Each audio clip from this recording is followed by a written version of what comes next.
Good morning students. हमने पढ़ा था कि मोमबत्ती से इस कागज के कप को जब जलाया जाता है तो मैंने क्वेश्चन यहाँ छोड़ा था एक, मैंने कहा था आप पता करना कि इसके अंदर तो पानी है और इसके अंदर पानी हमने नहीं डाला, दोनों को अपन गर्म कर रहे हैं मोमबत्ती से, तो किसमें कागज जलेगा और किसमें कागज नहीं जलेगा?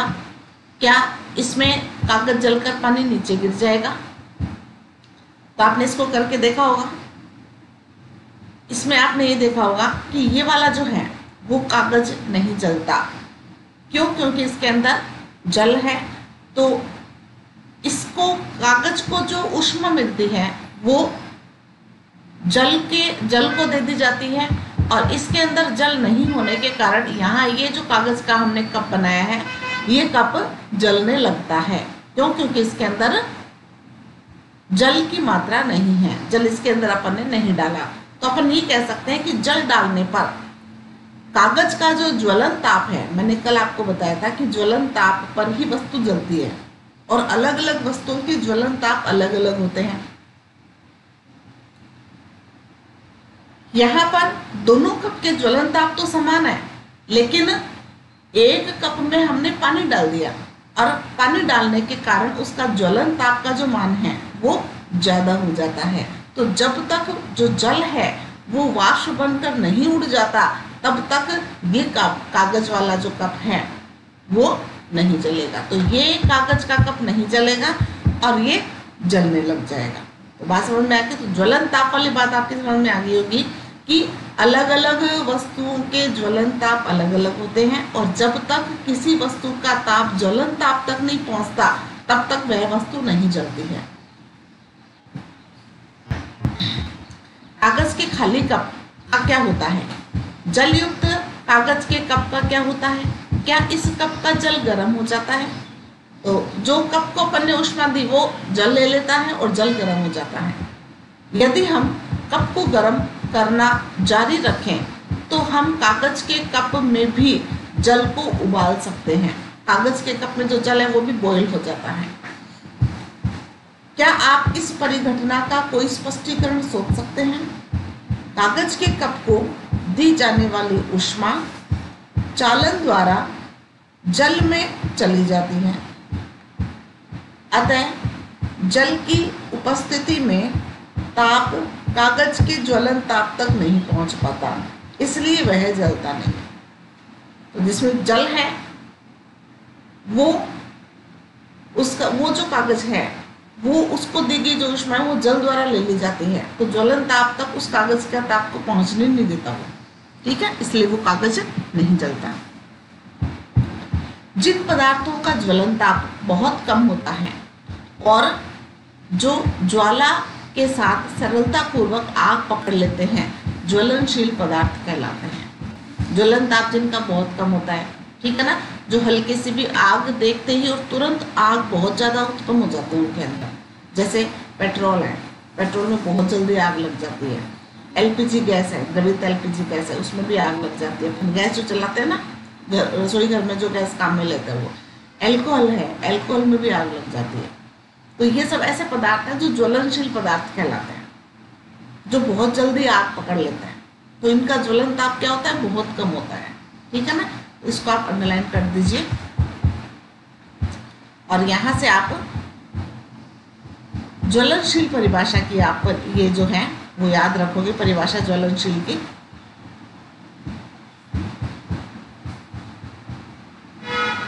जिन पदार्थों का ताप, ज्वलन ताप बहुत कम होता है और जो ज्वाला के साथ सरलता पूर्वक आग पकड़ लेते हैं,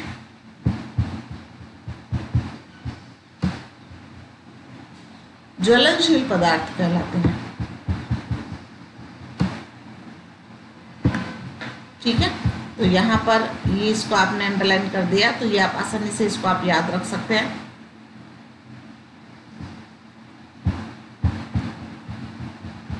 इसको थोड़ा अपन डार्क कर देते हैं।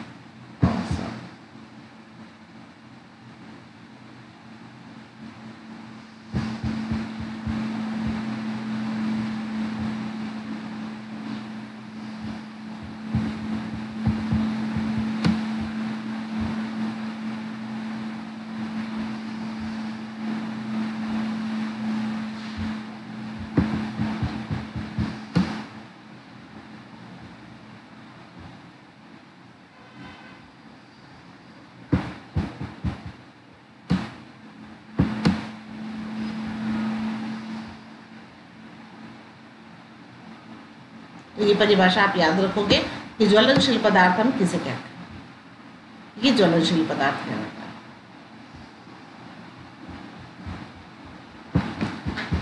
और इसके एग्जाम्पल क्या क्या होंगे? पेट्रोल, अल्कोहल, द्रवित पेट्रोलियम गैस, एलपीजी आदि। क्या आप कुछ और ज्वलनशील पदार्थों की सूची बना सकते हैं जो बहुत जल्दी जल जाता है? जैसे कागज है, उसमें भी आग लग सकती है। ठीक है, सोडियम का टुकड़ा है, सोडियम के टुकड़े को तो अपन खुला छोड़ देते हैं वायुमंडल में, तो भी वो आग पकड़ लेता है। तो ये सब कुछ और भी चीजें हैं जो अपन बना सकते हैं। हम आग पर नियंत्रण कैसे पाते हैं? ऐसे कौन से हमारे पास में गैस है, ऐसे कौन से हमारे पास में कोई मटेरियल है जो आग को बुझा सकता है? तो आपने घरों, दुकानों, कारखानों में आग लगते देखा या सुना होगा। लग जाती ना, आग लग गई, सुना भी होगा या कभी देखा भी होगा। यदि आपने इस प्रकार की कोई दुर्घटना देखी है तो उसका संक्षिप्त विवरण अपनी नोटबुक में लिखिए। अगर आपने देखी है तो आप छोटा सा एक उसके बारे में कि आपने क्या देखा, क्या हुआ, कैसे आग लगी, फिर क्या क्या किया, लोगों ने क्या किया, उसको उसमें मिट्टी डाली या उस पर पानी डाला या फायर ब्रिगेड को बुलाया गया, कैसे उस पर आग पर नियंत्रण पाया गया। तो ये आप अपनी नोटबुक में नोट कर सकते हैं। ये देखें, फायरमैन दबाव के साथ जल फेंक कर आग बुझाता है। ये जल फेंक रहा है, दबाव के साथ जल डाल रहा है इसके ऊपर, और ये देखो आग लगी हुई है। ठीक है, देखिए यहाँ ये व्यक्ति भी यहाँ से जल डाल रहा है। क्या आपके शहर, नगर में फायर ब्रिगेड स्टेशन है? जब फायर ब्रिगेड आती है तो वह क्या करती है? वह आग पर जल डालती है। जल ज्वलनशील पदार्थों को ठंडा करता है, जिससे उसका ताप उनके ज्वलन पदार्थ से कम हो जाता है। ऐसा करने से आग का फैलना रुक जाता है। हमने जो कागज के कीप पे जल डाला था तो हमने देखा था कि कागज की कीप नहीं जल रही।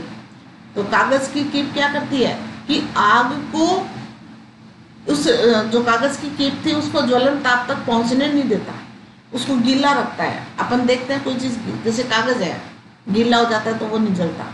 ठीक है, माचिस की तीली है, अगर वो गीली हो जाती है तो वो नहीं जलती। तो जल क्या करता है? ज्वलन ताप को कम करने का कार्य करता है, या आग को उस वस्तु को ज्वलन ताप तक पहुंचने नहीं देता।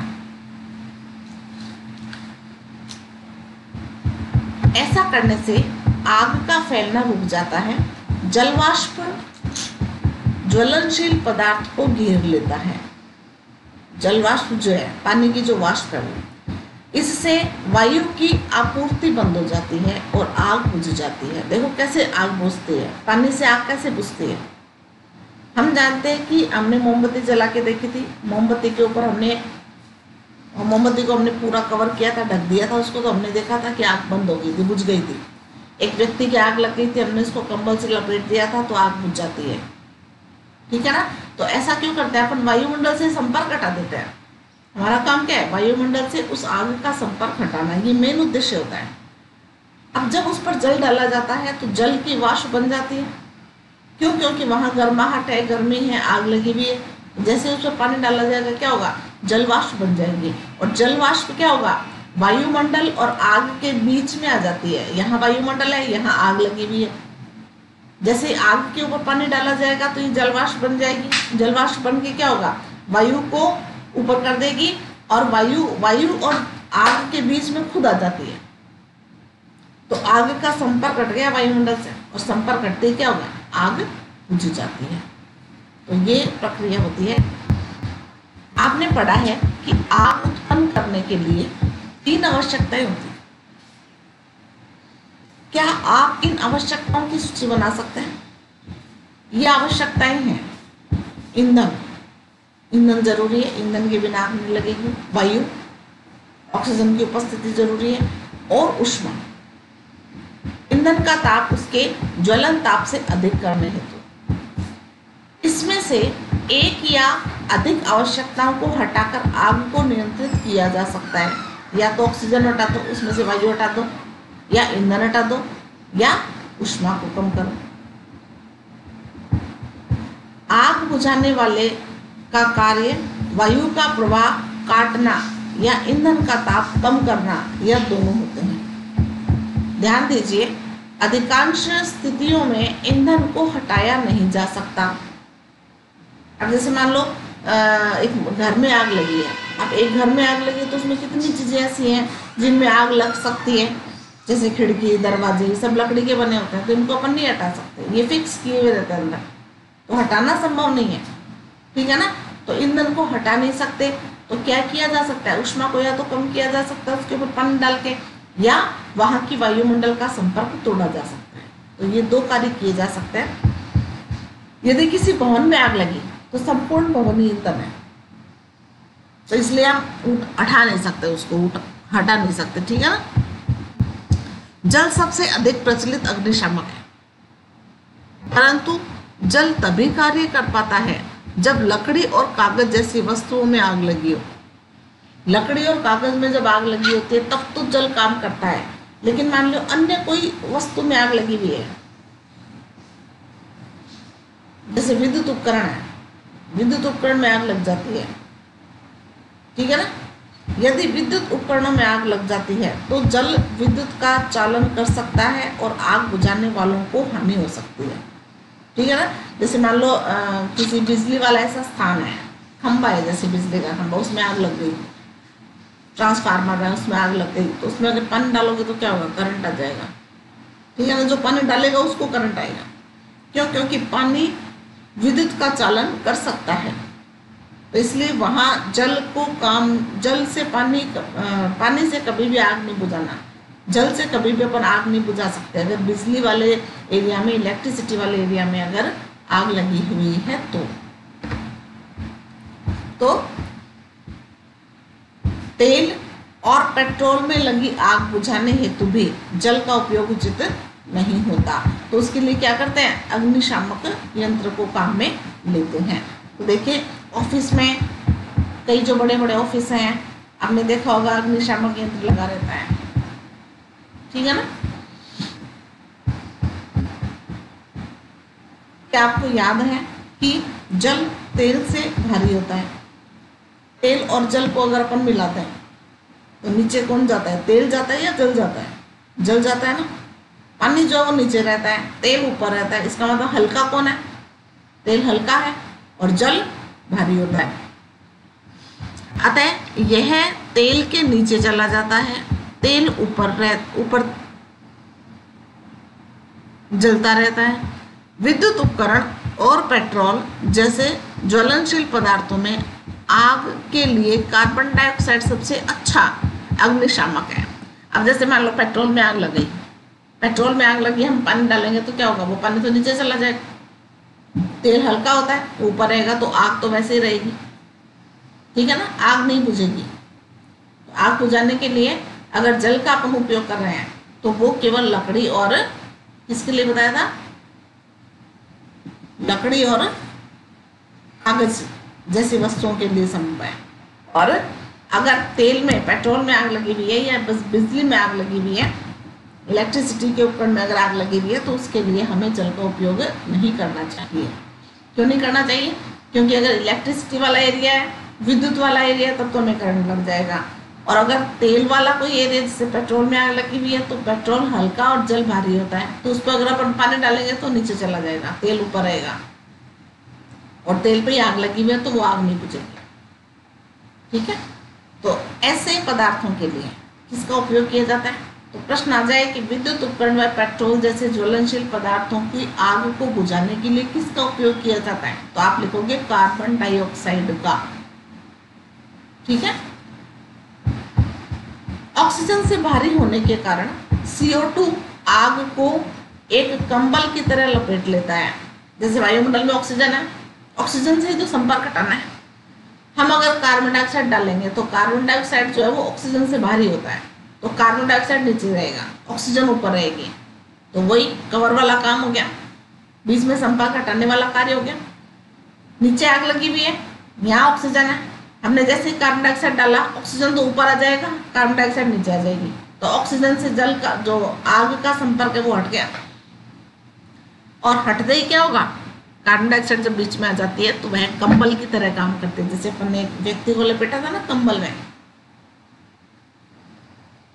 तो इस तरह से आग से ऑक्सीजन का संपर्क हटते ही और आग बुझ जाती है। इससे ईंधन और ऑक्सीजन के बीच का संपर्क टूट जाता है, अतः आग पर नियंत्रण हो जाता है। CO2 का अतिरिक्त लाभ यह है कि सामान्यतः यह विद्युत उपकरणों को कोई हानि नहीं पहुंचाती। CO2 से विद्युत उपकरणों को कोई हानि नहीं होती। ठीक है, जैसे फ्रिज में आग लग गई, फ्रिज में आग लग गई तो अपन पानी नहीं डाल सकते। ठीक है, उसके लिए CO2 काम में लेंगे, और CO2 जब काम में लेंगे तो CO2 जो है, कार्बन डाइऑक्साइड जो गैस है, वो फ्रिज को कोई नुकसान नहीं पहुंचाती, तो हम उस पर कार्बन डाइऑक्साइड डाल सकते हैं। आ गया समझ में?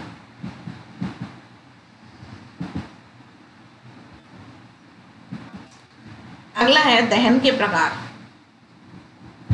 एक जलते हुए माचिस के तीले अथवा गैस लाइटर को रसोई में गैस स्टोव के निकट लाइए। स्वयं गैस स्टोव का प्रयोग न कीजिए, अपने माता पिता की सहायता के लिए कहिए। ठीक है, वो सहायता के लिए कहना माता पिता को, तो ये आप ध्यान रखना। गैस स्टोव की गुंडी नॉब घुमाकर गैस चालू कर दीजिए। आप क्या देखते हैं, हम पाते हैं कि गैस तेजी से जलने लगती है तथा ऊष्मा और प्रकाश उत्पन्न करती है। आपने गैस तो जलाई होगी या जलाते हुए देखा होगा, देखा है ना?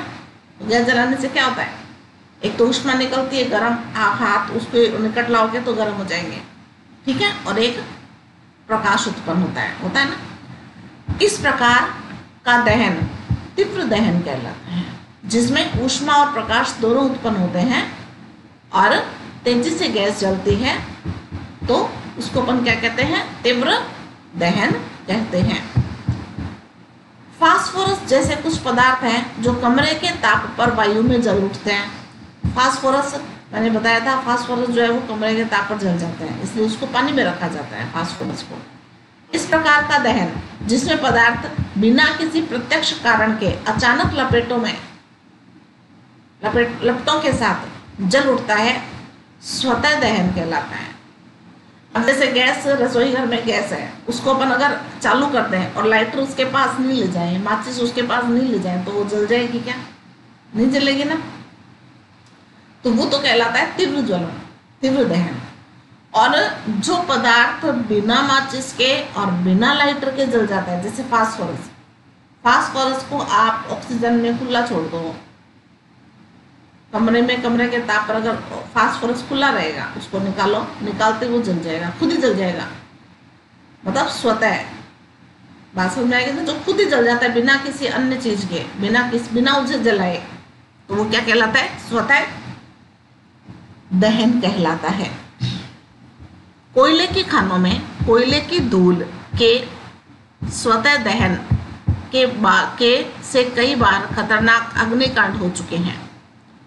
जंगल के स्वतः अग्निकांड कभी अधिक गर्मी के कारण होते हैं, कभी आकाश से बिजली गिरने के कारण भी होते हैं, परंतु जल में आग अधिकतर मनुष्य की लापरवाही से भी लगती है। तो कोयले की खान में जो है वो भी कई बार अपने आप स्वतः आग लग जाती है। कई बार जंगल में भी आपने देखा होगा कि खुद ब खुद आग लग जाती है। जंगल में यदि आप पिकनिक और शिविर में जाते हैं तो कैंप फायर का आयोजन करते हैं, तो स्थान छोड़ने से पूर्व आग को पूर्णतः बुझाना आवश्यक, याद रखिए।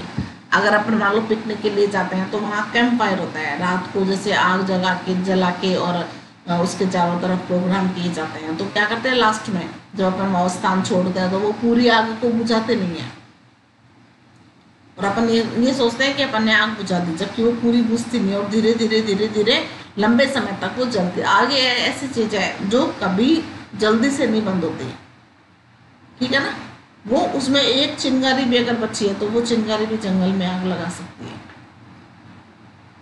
तो ऐसा कभी आप करें तो उसे पूर्णतः बुझाकर ही वो स्थान छोड़ें। तो ये अपन ने पढ़ा, आज अग्निशामक के बारे में पढ़ा और आग के बारे में पढ़ा कि आग को किन किन तरीकों से बुझा सकते हैं, एक तो जल के द्वारा और एक कार्बन डाइऑक्साइड के द्वारा। जल के द्वारा किन किन चीज़ों को, कागज और लकड़ी जैसे पदार्थों में आग लगी है तब अपन जल के द्वारा उसको बुझा सकते हैं। और यदि पेट्रोल में, बिजली वाले विद्युत उपकरणों में अगर आग लगी है तो अपन CO2 कार्बन डाइऑक्साइड के द्वारा उस गैस को बुझाते हैं। बात समझ में आ गई? तो आज के लिए इतना काफ़ी है, इसको पढ़ें आप और इसमें जो मुख्य बिंदु है उसको आप अपनी कॉपी में लिखें। धन्यवाद।